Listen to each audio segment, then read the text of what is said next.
इस स्वामी विवेकानंद जी की और नेताजी सुभाष चंद्र बोस की पवित्र नगरी को प्रणाम करता हूं। और जो आज लोग हमारे बीच में यहां उपस्थित हुए हैं वो इस बात का गवाह है कि पश्चिम बंगाल की जनता ने तय कर लिया है कि इस बार कमल खिला के रहेंगे और इस अराजकता और अत्याचारी सरकार को उखाड़ फेंकेंगे। बड़ी संख्या में मेरी मातृ शक्ति आई हैं और मैं कहना चाहता हूं ये चुनाव बहुत ही स्पष्ट रूप से दो भागों में है। एक तरफ निर्मम सरकार का भय, भ्रष्टाचार, अराजकता और महाजंगल राज, और एक तरफ नरेंद्र मोदी के नेतृत्व वाली भारतीय जनता पार्टी जिस पे पूरे देश के लोगों को भरोसा है और पश्चिम बंगाल के लोग भी अपना भरोसा इस नेतृत्व के साथ देने जा रहे हैं। मैं आज पश्चिम बंगाल के लोगों से आग्रह करने आया हूं कि आइए इस भय और भ्रष्टाचार वाली सरकार को उखाड़ फेंकिए और अपने नेता भरोसे पर जो कायम रहते हैं, मोदी जो कहते हैं उसको पूरा करते हैं और वैसे नेतृत्वकर्ता नरेंद्र मोदी के नेतृत्व में डबल इंजन की सरकार बनाइए। मित्रों, ये पश्चिम बंगाल जिस पे पूरे देश के लोगों को गर्व होता था, पश्चिम बंगाल की सांस्कृतिक विरासत, पश्चिम बंगाल के खिलाड़ी, पश्चिम बंगाल के कला के क्षेत्र के लोग और मेरी माता बहनें, तो पश्चिम बंगाल में जो हमारी माता बहनें थी वो तो नेतृत्व करती थी घर का। और हम कहते भी थे कि भारत में जो बंगाली संस्कृति है वो सबसे एडवांस संस्कृति है। सबसे अधिक हमारी माता बहनें शिक्षा भी ग्रहण करती हैं, परिवार को, समाज को नेतृत्व भी देती हैं, और उसी पश्चिम बंगाल की माता बहनें हमेशा से पूरे राष्ट्र को भी एक सही दिशा में लेके चलने का संकल्प देती है। लेकिन इस पश्चिम बंगाल को, जिसका इतना स्वर्णिम इतिहास रहा है, बंकिम चंद्र चटर्जी से लेकर विवेकानंद, सुभाष चंद्र बोस, श्यामा प्रसाद मुखर्जी, उसी पश्चिम बंगाल को लंबे समय से ग्रहण लगा हुआ है।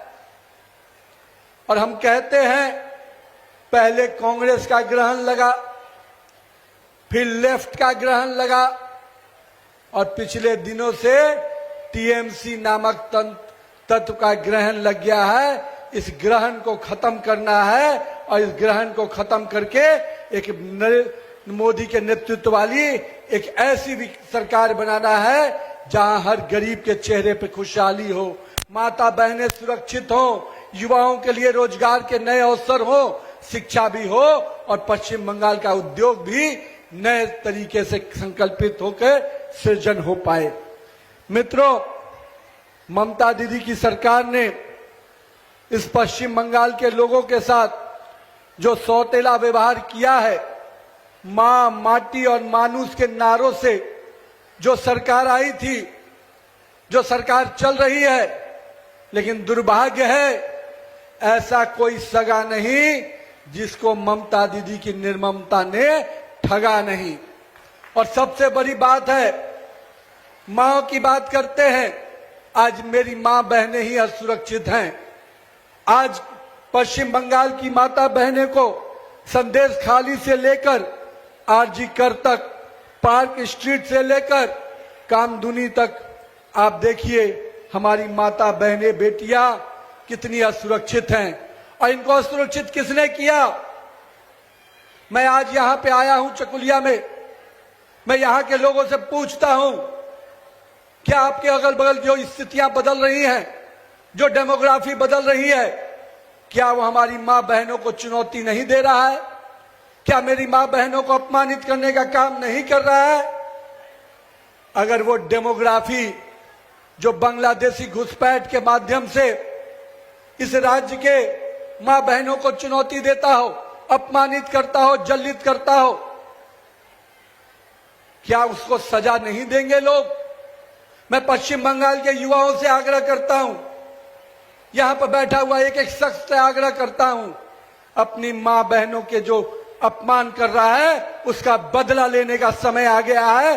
और इस बार मां को भी सुरक्षित करना है, माटी को भी सुरक्षित करना है और मेरे यहां के मानुष को भी सुरक्षित करने का समय आ गया। मित्रों, मैं इसलिए इस बात को कह रहा हूं, जो मिट्टी हमारी थी, जहां पे हम पूजा कर सकते थे, हम अपने सांस्कृतिक चीजों को, संस्कृति को आगे बढ़ाते थे, आज वो जमी घुसपैठियों को देकर नमाज पढ़ने के लिए दिया जा रहा है, लेकिन मेरे दुर्गा पूजा के पंडालों के लिए जगह नहीं मिल पा रही है।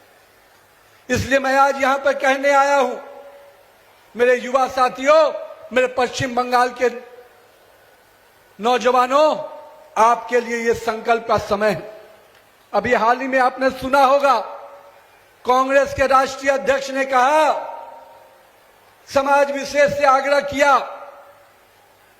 कि जब आप नमाज पढ़ते हैं तो नमाज छोड़कर भाजपा और अन्य संगठन जो हमारे आरएसएस परिवार है उनको पहले मारिए। क्या हो गया आपको? क्यों डरते हैं हम से आप? मैं आज कहता हूं, मैं आने वाले 23 अप्रैल को यहां चुनाव है, 23 अप्रैल को चुनाव है।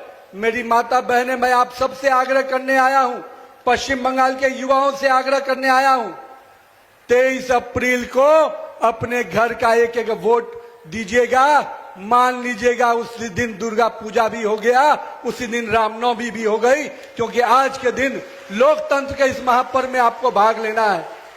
उन लोगों से जो हमें हमारी हत्या करने की बात करते हैं, जो हमारी मां बहनों की तरफ गलत निगाहें देखते हैं, उनको अगर सजा देना है लोकतंत्र में, वैसे राजनीति का अंत करना है, वैसे राजनीति की हत्या करना है, तो वैसे राजनीति का हत्या करने का दिन 23 अप्रैल का दिन है। जो हमारी हत्या करेंगे, हम लोकतंत्र के वोट के चोट से उनको पूरी तरह से नष्ट नाबूद कर देंगे। मित्रों, मैं आज आप इसलिए आपसे आग्रह करने आया, क्या बयान देते हैं राष्ट्रीय अध्यक्ष?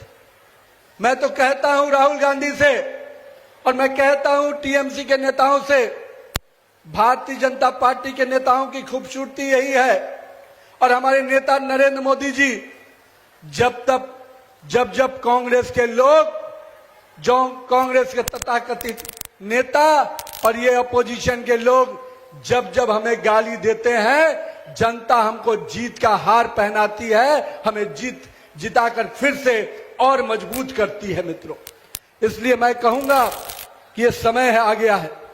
अब यहां पर टीएमसी की सरकार चल रही है लंबे समय से। आपको जानकर आश्चर्य होगा, हमारी मां बहनों का सुरक्षा का विषय हम उठाते हैं तो उनके पास थाना प्रभारी नहीं मिलता है। 300 थाना प्रभारी से पूरा पश्चिम बंगाल देखा जा रहा है, और 400 से अधिक थाना प्रभारी को लाइन हाजिर रखते हैं, क्योंकि वो उनके मन के हिसाब से नहीं चलते हैं।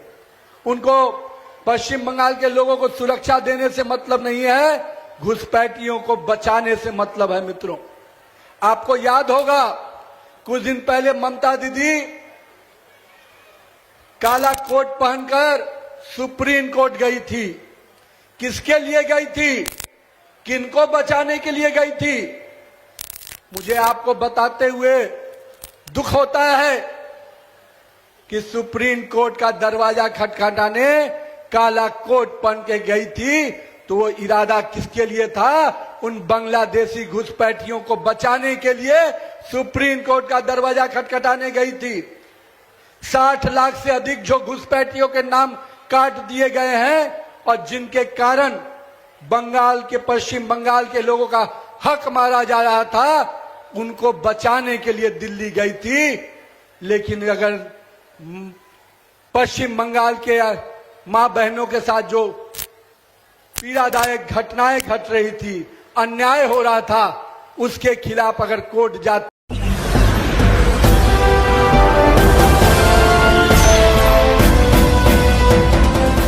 आप देख रहे हैं लाइव न्यूज 99, राष्ट्र सबसे पहले।